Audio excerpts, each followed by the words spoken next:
I was thinking, all right, I don't want to just work in the for-profit space. I want to find a way to work in the nonprofit space. And I didn't really know how to go about doing that. And I ran into Idealist Consulting. And the first thing that caught my eye was the name. And I thought, Idealist, that is right up my alley. That is exactly where I want to be. That is Michael Smith, a lead member of technical staff over at Salesforce.org. I'm Josh Birk, a developer evangelist for Salesforce, and here on the Salesforce Developer Podcast, you'll hear stories and insights from developers for developers.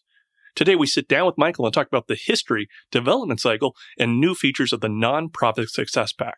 But first, we asked Michael about how he got into the Salesforce ecosystem. Oh, yeah, that's a great question. So that goes back to about 2001. And at the time, I was managing all the systems we had at the small management consulting company. So basement data center, and we had all sorts of things running, DOS apps and Lotus Notes and the like. And we didn't really have anything that we were using for managing our sales cycles. You know, we had some DOS stuff, but we needed something to deal with a remote workforce. Most of our salespeople were spread out across the country, the world for that matter. And a consultant that the CEO had hired came in and said, you know, there's this new thing called Salesforce.com. And it was brand new because it was 2001. Yeah. And I said, why don't you check this out? And I just thought it was the greatest thing since sliced bread. And so, you know, we managed to get that implemented. I'm not going to take credit for making the final choice. But I was right there going, yes, let's do this. And, right. And we just ran with it, and we continue to remember that they're still a customer today. And, you know, global. I mean, you know, if you go back to those days, a lot of people didn't even have internet access. You know, we had to make sure this worked for dial-up. Right. It was, you know, it was a very different era. And anyone who used Salesforce back in the 2001, let's say, to 2004 timeframe remembers that was just pure HTML.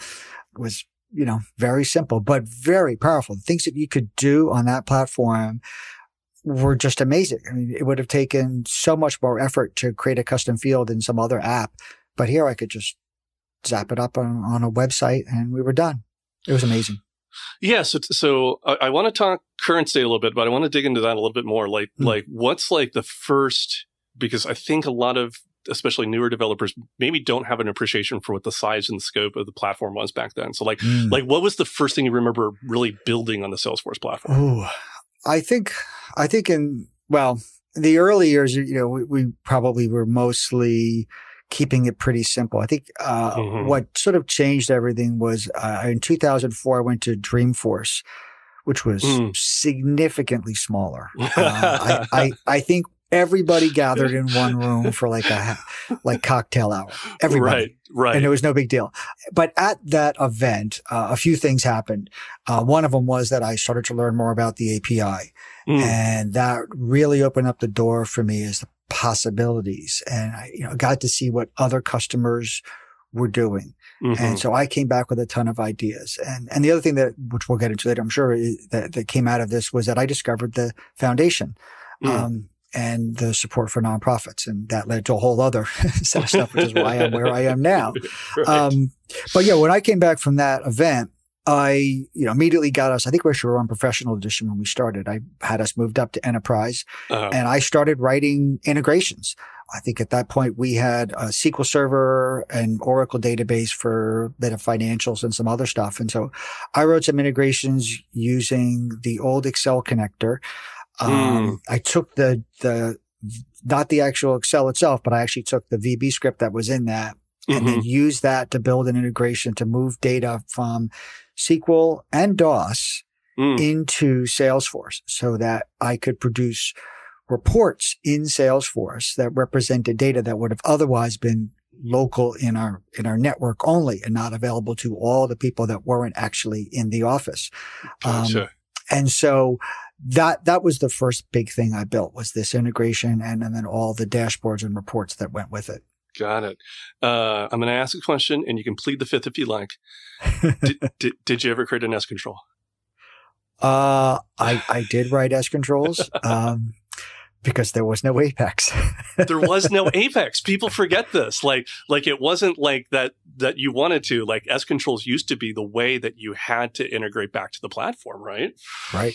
Yeah. You predate me by about a year or so. My first real gig on the platform was actually debugging S controls. Ooh. And it was yes. and so that mountain of JavaScript that was embedded in those things, like it was my job to run through and figure out which line was like misbehaving. So when we deprecated those, I was a very, very happy developer. Yeah. Yes, I'm happy to see that they are no longer in existence. Yes. Okay, so now you were a Salesforce consultant for 8 years. In fact, your Twitter handle calls back to your consultancy, right? Forced to be. Sure does. Okay. And was that like an individual consultancy, or was it like a shop with employees? What was the scope of that? It was just me. Mm-hmm. At the time there was a recession, and so I was off on my own. And I decided, well, I love Salesforce. And Salesforce was growing. Like, if you look back, the 2008, 2009 timeframe is a real jump for Salesforce in the community side in particular. But Apex Visualforce had just started up. I think it went GA in 2008, if I'm not mistaken. Sounds about right. And so all the doors were starting to open, right? You could see the writing on the wall that Salesforce was moving from the CRM to the platform. And I will say that I got lucky and made a good decision at the time that, you know what, I think this is what I want to do. Right. And so I ran with it. Nice. Yeah, I keep saying platform is that was the thing that was talked about even since all the way back to 2001. But I think I go back to Dave Carroll's reminiscing of the first quote-unquote dev zone, which I believe he described at a Dreamforce as a single table that he couldn't remember if it was poorly lit or not. Yeah, that wouldn't surprise me. Yeah, there wasn't much of a dev zone back in the early, Yeah. Now, how old is Salesforce.org? Like, I hadn't actually thought about that in the early days of Dreamforce, that was something that was going to be around. Yeah. Well, Salesforce.org itself, right, that name is not that old. I think it's 6 or 7 years old at this point, but it is the former foundation. So the foundation existed from the early days. Everyone's heard Mark talk about the 1-1-1 model. Right. And so that was something he started when he started Salesforce.com. And that, of course, led to the foundation, which is what was handling the process of donating licenses in particular, but among other things, but licenses is the big one, to qualified 501c3s, and education institutions as well. And so I think around 2013, 2014, Salesforce Foundation became Salesforce.org. Got it. It kind of became that. And then Salesforce.org was independent for the most part from Salesforce.com until last year. Right. And now we are part of Salesforce.com, but we still call ourselves Salesforce.org. Gotcha. And before we kind of get into nonprofits and .org, back to those years, though, I mean, 8 years is a pretty impressive haul, especially as an individual consultant. Do you have like any kind of just words of advice for somebody who's maybe considering doing that same sort of thing in this day and age? Yeah, I think, first of all, I mean, I loved doing it because I got to do so many different things. I tried not to take anything that was long-term, full-time. So, my goal was always to have a fairly well diversified set of customers so that, you know, in a given week or a given month, I could be working on a nonprofit or for a bank or whatever, doing different things. And so it kept my skill set a little bit broad across the platform. And I enjoyed that. It kept me from getting bored. Right. And that was the key for me, was I don't want to get bored. And I knew people and I knew, you know, I was constantly getting calls from recruiters like, you know, we give you a 6-month project, you know, and you could work remotely, which of course back then wasn't as popular. Right. And I was like, no, I don't really want to do that because I want to do the same thing for 6 months. I like that I can do different things. I mean, it's just the way my brain works, I think. It's hard for me to just stay that focused for one thing. I get kind of itchy. Nice. And then how did you end up at Salesforce.org? Well, that was, after working in the nonprofit space for quite a while, get to know people. I had done some beta testing, the Nonprofit Success Pack version 3 when it was being introduced. And so I actually was working with Kevin Bromer and Carlos, and I think even Nick at the time, just through the Power of Us Hub, doing beta testing and some other stuff. So, I kind of get to know the people, and I knew Judy San as well, who's been at the foundation a long time. and she's local to me. And so at some point they were looking for a developer, and I guess my name came up, and someone reached out and said, "Hey, what would you think about coming and working for Salesforce.org and actually building the product?" Nice. As opposed to implementing it. And I was like, sure, I'd love to do that. Awesome. Okay, so on the pod, we've talked previously a little bit about NPSP, but mostly when it comes to like the build systems, when we had Jason Lance on the mic. But let's level set for everybody. What is, I think we've already mentioned it. What does NPSP stand for, and what does it do? Yeah, so NPSP stands for the Nonprofit Success Pack, and it is we're going to call it a managed package. It's technically a collection of managed packages, but we'll say it is a managed package. Okay. That sort of customizes or puts a cell on top of Salesforce.com proper, right? The enterprise edition that gives nonprofits more functionality akin to their business. So a lot of stuff around fundraising, memberships, let's say in-kind gifts, some basic grant functionality, a lot of things around constituent management, so relationships and affiliations. Recurring donations is a big one. Gift entry is also something that, we've kind of revamped over time as well. And so the huge things that a nonprofit would do as part of their daily business cycle, different than maybe what, a company that was selling widgets would do. Right. And I want to dig into that a little bit more. But first, an asterisk on, because we're Salesforce and we like to rename things. And so clear this up for me. Is NPSP now the nonprofit cloud, or is NPSP part of the nonprofit cloud? Great question. So yeah. If you're going to bring up the renaming, NPSP used to be the Nonprofit Starter Pack. It was renamed to the Nonprofit Success Pack. And it has become part of the Nonprofit Cloud, which consists of not just Nonprofit Success Pack, but also other products like Program Management Module, Case Management, Outbound Funds, Volunteers for Salesforce, Accounting Subledger. So there's a whole bunch of things that sort of fall under the larger Nonprofit Cloud now.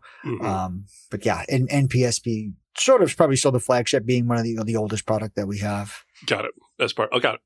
Now, I think one of the interesting things about nonprofits is, like, first of all, I don't think people have necessarily an appreciation for the different kind of business model that it sort of is. So I guess where I'm going with this is, like, we say customer relations management. NPSP is really constituent relation management. Am I saying that correctly? Yeah, constituent relationship. Yeah, you could look at it that way. Absolutely. I mean, among other things, absolutely. And like, what's the distinction between a constituent and a customer? Well, you got to look at the your normal business model right out for for-profits that are using Salesforce. They tends to be. Let's look at accounts in context, right? So accounts will tend to be organizations, and the contacts are the people that work for those organizations. So it's a lot of B2B. And then when you look at the nonprofit model, particularly the Nonprofit Success Pack, and even when you look at EDA on the education side, it's a little bit different. It's not so much B2B. It's more B2C or even B2D, right? Business to donor. So the account is the household. The contact is the member of the household. And so that is sort of the model that we use. And so that constituent manager, you're dealing with the actual donor as the contact, the person, as opposed to a business which has employees that you may be working with. So that's probably the easiest way to distinguish those. Gotcha. And is there an aspect to this where the nonprofits are also working with their volunteers? Yes, absolutely. There's a Volunteers for Salesforce product that does a lot of that, and they've got all sorts of capabilities. And I think there's a newer version, but that's one where we may need to check. Got it. And then when I was talking with Jason, and also a little bit with Course Noah about the open source sprints, we kind of described them a little bit, but I do think it bears repeating. What are the open source sprints, and how do they delve into your development? Great question. And I will give a plug. There's actually an open source sprint going on right now today. It is virtual. Nice. as are all things right now. Right. So the open source sprints started, I don't know, I think the first one was like 2009. It was a way for the community to give back. And so when the Nonprofit Success Pack, I guess, first started up, and my involvement in the early days is kind of limited. So I picked it up at what we call as version 3, which is the current version. And that was in like 2013 or somewhere around that time frame. Okay. But before that, it was open source in smaller packages. And so some of the other nonprofit partners out there had built some stuff, put it up on GitHub. That sort of merged its way. You could go early back to Steve Anderson, who actually had a template back when there was templates in Salesforce. And so, but it was all very much open source, kind of existed out there on the web for people to use and to expand upon. And so the open source sprints were around in the early days where people in the community, whether they be customers or partners or whatever, to come in and help. Right. So, well, let's write some code, or let's create some object, or create some automation, and we'll just make it part of the package. And we'll include it in there. And so that's how they started out. And they've kind of grown and morphed since then to the point at which they're quite large now. But the amount of incredible ideas that come out of our communities is really quite awe-inspiring. So I want to follow up on that, but I think level setting really quickly, how much of NPSP is open source? Well, the whole product is in a public repository. So technically speaking, 100% of it. Pretty much all of it. Got it. Yeah. And so then talking about what you just mentioned, like how much of the sprints are giving like new features and new ideas, and how much of it is like code quality and refactoring and making things better? I would probably say it is 99.5% ideas and documentation and videos, maybe even specs. I've been to more than a few open source sprints, and I'll be honest, I've barely written any code. I tend to have a lot of great conversations, come up with a lot of ideas. I document stuff. Right. That doesn't mean it doesn't happen. I think in the last one I went to, which was probably in Philadelphia, there was actually code being written, and that's. I forget whether we ended up merging that into master or not, but we did have some code around doing some additional work, I think, on engagement plans. So it does happen, but it's not as frequent, which is always a little right. I think people always assume that, well, it's an open source sprint, so it must be a developer event, but it's not. It's really a community event for people to come together and share ideas, and for everybody to benefit, for the nonprofits to benefit, the education institutions to benefit from each other and talking to one another. And then for us at Salesforce.org to benefit from listening to everybody, take those ideas back and put that into our roadmaps. Nice.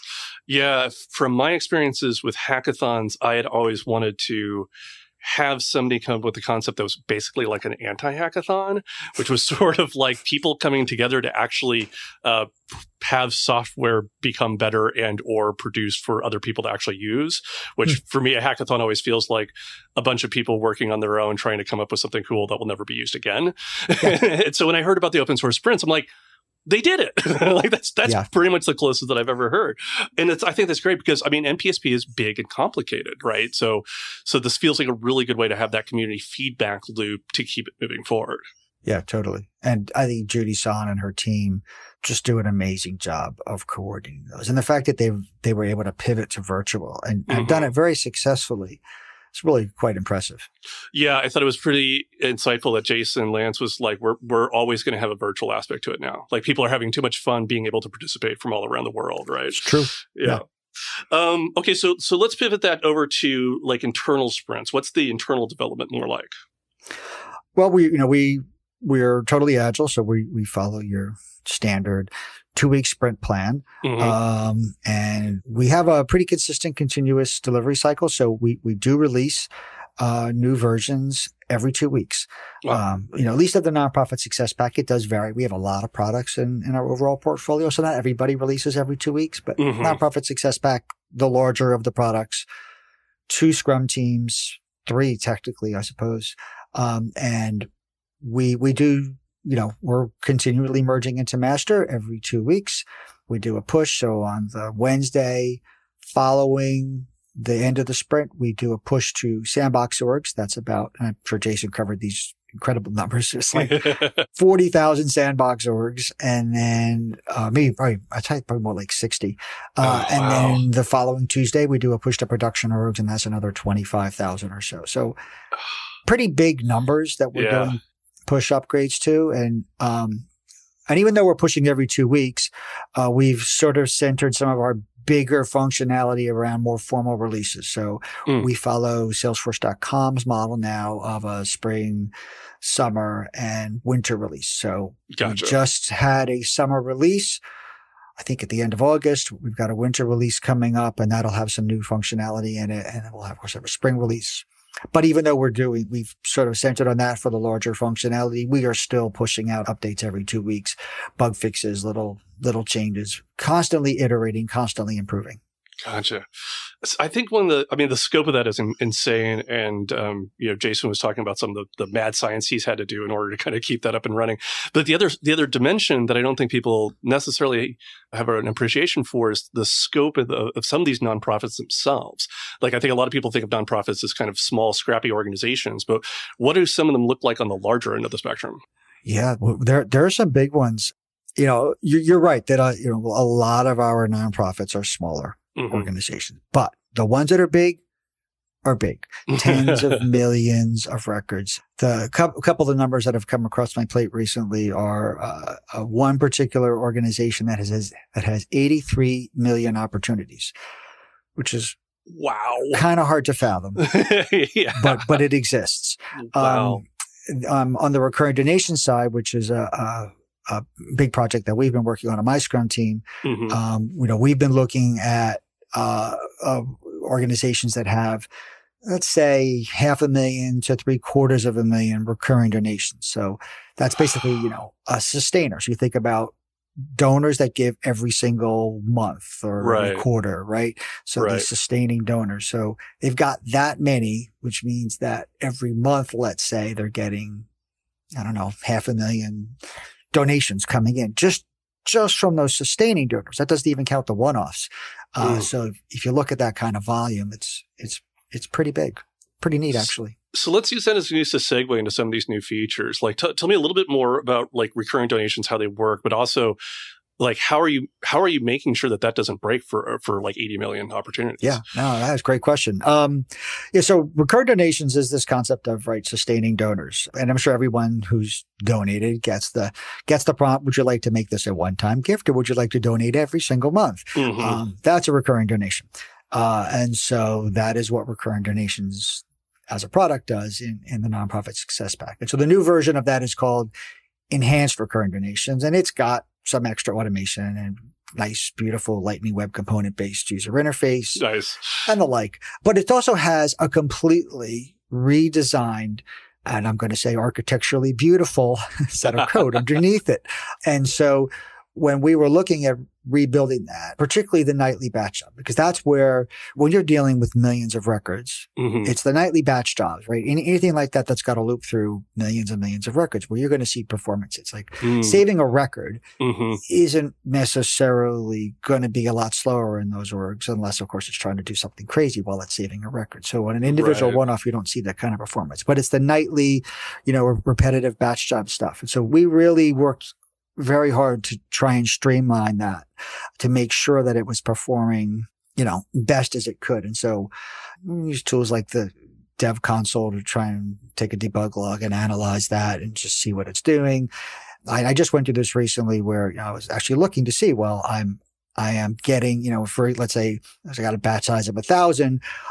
I should expect to see a specific number of query rows and DML statements based on the actions that it's taking. So I'm looking to make sure there's not recursion. So if I see double the number of DML statements or rows, then I'm like, okay, or even statements, then maybe something extra is happening. Like there's a recursion which just would be bad because that's going to take up extra time. So we really worked hard to make sure that was good.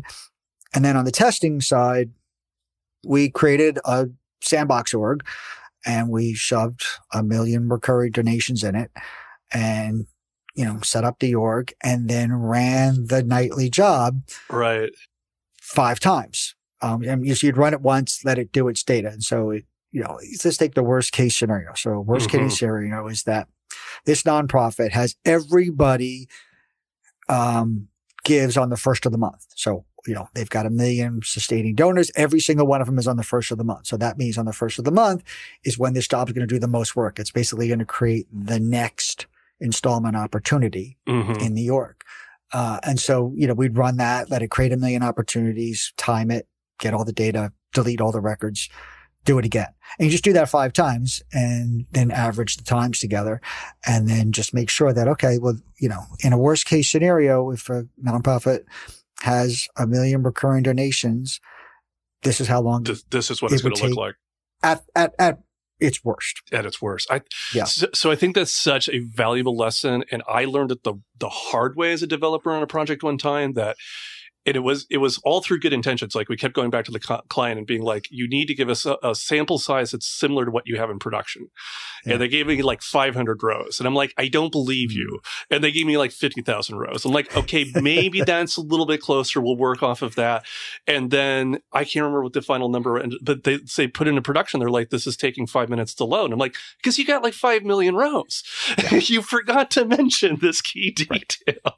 Yeah, just designing for scale is something that, when you're writing code for the org that you work for, you know exactly what you're building for. So you know what your scale is. But when you're writing a managed package, you don't know what that scale is. It could be anywhere from a few hundred rows to, 83 million rows. 83 million rows. And so, but it's hard to build everything for scale, right? It's not an Oracle database directly, right? I can't call it my friend the DBA and have them tweak an index for me.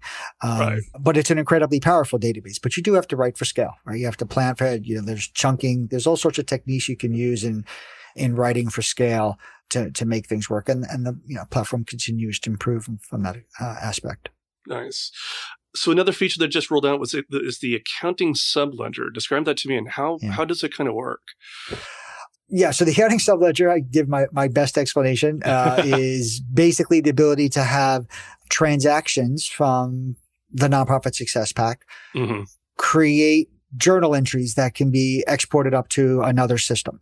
Okay. And so, it's particularly looking at the allocations object, and the payments object, and it's taking that information and it's converting that down into ledger entries. And then those ledger entries can be integrated in with, some typically external, but not always, financial system. So that's a pretty new product that they're continuing to expand upon. And it's pretty interesting to be able to look at, allocation and payment data and then convert that down into ledger entries. And they've got to deal with scenarios like, just reversals, right? So the donor gives and it were allocated and then they say, no, I didn't mean to do that. And then they've got to reverse that. So you got to create all those matching ledger entries. So it's pretty cool. And what about Elevate? What is that and what are giving pages? Yeah. Elevate. So Elevate is a new payment solution that we've introduced. That's a very exciting platform. And so giving pages is something where, let's say, a nonprofit can create a page on their website that anybody can go to and give and donate. and then the whole concept is that transaction will go from that website, go through Elevate and go directly into the Nonprofit Success Pack. So it will create the donor record, right? So the account and the contact, it'll create the opportunity and payment as the donation itself. And it'll flow through nicely.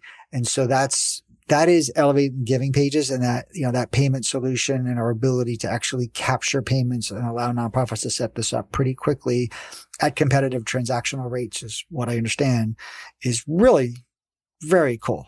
And that's continuing to improve. We are continually adding integrations from Nonprofit Success Pack to Elevate and vice versa. And so, look for that to be in every release. Got it. So, 2-week sprints, 3RR, a lot of different features coming up. What are some of your strategies around refactoring to keep the quality of the stuff up and running? Oh, good question.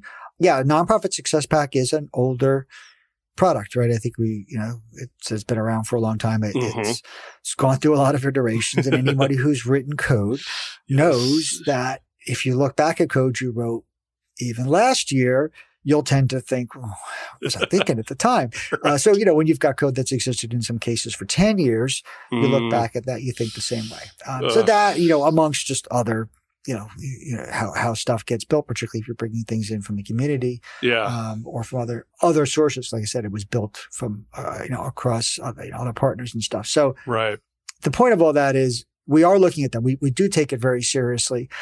So, one thing, we're starting up a new project now to really start looking at a couple of areas of the nonprofit success pack and, get an understanding, what is it they're doing and, what should they do? And so, we're going to rebuild those, just following all the proper ways, the things we would do now. So test driven development. We certainly use all clean code methodology in anything we build. We have a lot of, hope to be able to properly use, stubs and mocking, and dependency injection to allow for much more discrete unit testing. Anyone that's written on the platform probably knows, well, you write a unit test, you insert some data, you let the triggers run and you see what happens. And that's how we all used to write unit tests back in the day. But again, in scale, that becomes problematic. And so, we want much better tests. So we're slowly, but, surely starting to work on that. We're literally just starting up a new one right now where we're going about, refactoring a couple of significant areas. And like I said, we just rebuilt recurring donations, and as enhanced recurring donations. And that is a complete rebuild from scratch. Every line of code in enhanced recurring donations is brand new. So that's interesting. Like what do you think is a good turning point to go and say, we can actually just rewrite this and it can be a better feature overall? Yeah. I don't know if it's a tough one. Like, part of me says, well, just always rewrite, right? Figure out what it does. Right. And, map it out, like, exactly what it does and then just rebuild it and make it better. But the practicalities of that are that may not always work. And so, there is a balance. I think it's not Fowler, maybe it's Martin that has a book on refactoring and he talks about a lot of these methodologies. So, I don't know if there's a single answer to it as much as you kind of have to look at the landscape of it. What are we dealing with here? Is this a class? Is this 10 classes? And then of course, how thick is the spaghetti? Because that's always the thing is you're looking at code like that and it's got fingers into everywhere. And so little, whole bunch of public static methods that every single other class and other places call into. Well, that's a lot harder to refactor. It's not a discrete unit that you can just maybe, let's say, rebuild. So, it's difficult. I think, as we start to work on the new work, we're probably going to not start from scratch. We could get away with it with recurring donations because it was an entirely new discrete feature. And we wanted to rebuild everything and keep total, code separation so that the customers that were still on legacy recurring donations would still function exactly as they do today with no impact. And the customers that migrate to enhanced recurring donations get a brand new code base. Everything is functional and they are not impacted by anything in legacy recurring donations. So nice. Totally separate. Nice. I think that your phrase, how thick is the spaghetti? I feel like that's a good, I don't know what the right math is for that, but I feel like that's a really good value test, right? Okay. Are there any other new features of NPSP that you want to give a shout out to? Gift entry is probably one. I think the work that's been done with gift entry and NPSP is really quite beautiful.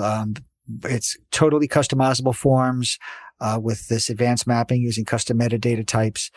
And, that has been the basis for a lot of new work that that particular Scrum team is working on. And so I will give a shout out to the incredible work that's been done on that. It's really quite beautiful to look at.